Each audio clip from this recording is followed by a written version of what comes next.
ఓం నమ శివాయ. అందరికీ నమస్కారం. ఈరోజు మన వీడియోలో సోమ ప్రదోష వ్రతం అంటే ఏమిటి అనే విషయాన్ని తెలుసుకుందాము. ఆఖరి వరకు కూడా స్కిప్ చేయకుండా చూడండి. ఎంతో మంచి విషయాలైతే మనం ఈ వీడియోలో తెలుసుకోబోతున్నాము.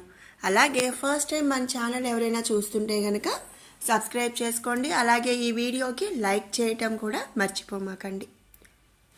సోమ ప్రదోష వ్రతం అసలు ఏమిటి ఈ సోమ ప్రదోష వ్రతం? సోమవారం త్రయోదశి తిథి వస్తే దానిని సోమ ప్రదోష వ్రతం అని చెప్పబడుతుందన్నమాట. మత విశ్వాసాల ప్రకారం సోమ ప్రదోష వ్రతాన్ని ఆచరించే భక్తులు శివునికి ఎంతో ప్రీతిపాత్రులన్నమాట. ఈ వ్రతాన్ని పాటించడం వల్ల ప్రదోష కాలంలో శివుని పూజలు కథలు చేసేవారికి ఆపదలను శివుడు తప్పకుండా దూరం చేస్తాడు అని భక్తుల విశ్వాసం.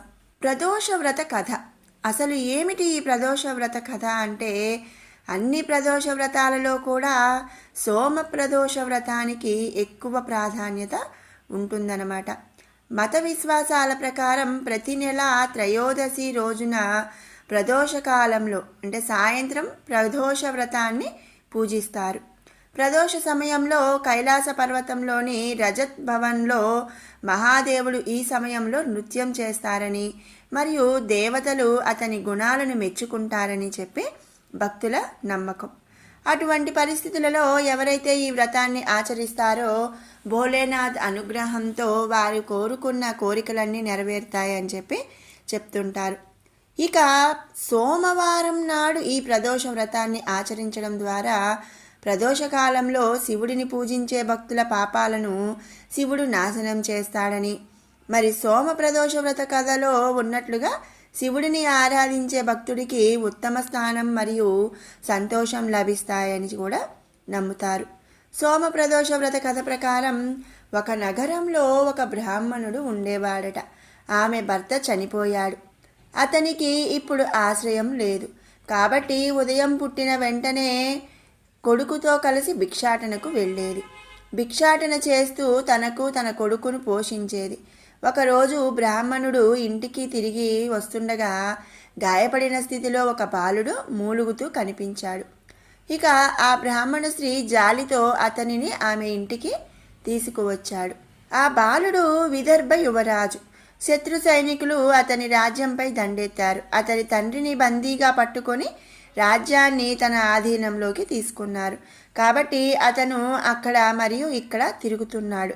యువరాజు బ్రాహ్మణ కుమారునితో బ్రాహ్మణుని ఇంట్లో నివసించడం ప్రారంభించాడు.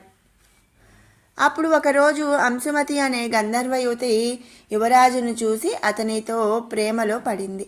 మరుసటి రోజు అంశుమతి తన తల్లిదండ్రులను రాకుమారుడిని కలవడానికి తీసుకువచ్చింది. అతను కూడా రాజుగారిని ఇష్టపడ్డాడు. కొన్ని రోజుల తర్వాత యువరాజు మరియు అంశుమతికి వివాహం చేయాలని అంశుమతి తల్లిదండ్రులు శంకరుడు కలలో ఆజ్ఞాపించాడు. అతను అలాగే చేశాడు. సోమ ప్రదోష వ్రత కథా మహత్యం. బ్రాహ్మణుడు ప్రదోష వ్రతాన్ని ఆచరించేవాడు. తన ఉపవాసం ప్రభావంతో మరియు గంధర్వరాజు సైన్యం సహాయంతో యువరాజు విదర్భ నుండి శత్రువులను తరిమివేసి తన తండ్రి రాజ్యాన్ని తిరిగి పొంది తరువాత సంతోషంగా జీవించాడు. యువరాజ బ్రాహ్మణ కుమారుడిని తన ప్రధానమంత్రిని చేశాడు.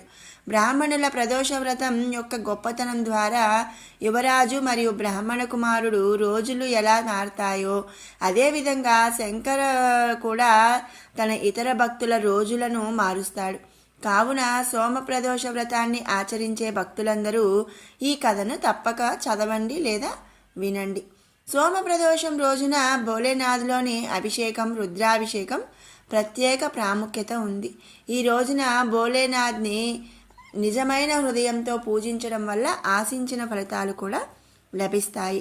భోలేనాథ్ అంటే శివుడేనండి. మరి కొన్ని ఏరియాస్లో భోలేనాథ్ అని అంటారనమాట.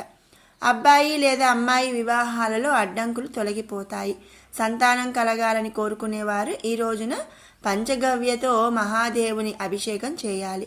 మరోవైపు లక్ష్మిని పొందాలని మరియు తమ వృత్తిలో విజయం సాధించాలని కోరుకునేవారు శివలింగానికి పాలతో అభిషేకం చేసిన తర్వాత పూలదండలు సమర్పించాలి.